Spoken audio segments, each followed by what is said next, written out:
আসসালামু আলাইকুম। সবাই কেমন আছেন? আশা করি আল্লাহর রহমতে সবাই ভালো আছেন। আমিও অনেক ভালো আছি আল্লাহর দোয়ায়। এই তো দেখেন আমি খিচুড়ি রান্না করতে চলে আসছি। এখন অনেক রাত হয়ে গেছে। হঠাৎ করে হামজা বলল খিচুড়ি খাবে। আর কি করার, যে কথা সেই কাজ, খিচুড়ি রান্না করতেই চলে আসলাম। খিচুড়িটা আমারও অনেক পছন্দ এবং আমার আম্মুরও অনেক পছন্দ। হামজাও অনেক পছন্দ করে খিচুড়িটা। তাই এখন বেশি রাত হয়ে গেছে, বেশি কিছু রান্না করব না, একটু খিচুড়ি রান্না করলাম আর ছোট ছোট ইলিশ মাছ ভাজি করে নিব।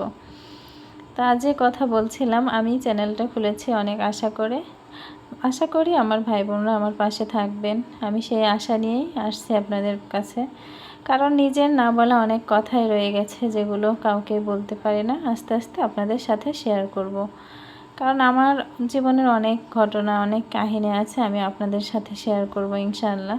কারণ যখন মানুষের না বলার মতো কেউ থাকে না, তখন মানুষ আসলে অন্যরকম একটা হয়ে যায়।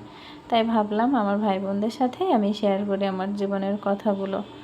যে কথাগুলো আছে আস্তে আস্তে সবই শেয়ার করব, কারণ একটা বোন যদি থাকে তাহলে তার সাথে শেয়ার করা যায়। আমার যে কপাল, একটা বোনও নেই। তাই ভাবলাম আপনাদের সাথেই আমি আমার জীবনের গল্প আস্তে আস্তে সব কিছু শেয়ার করে নিব। এই তো দেখেন আমি কথা বলতে বলতে মাছগুলোও ভেজে নিচ্ছি।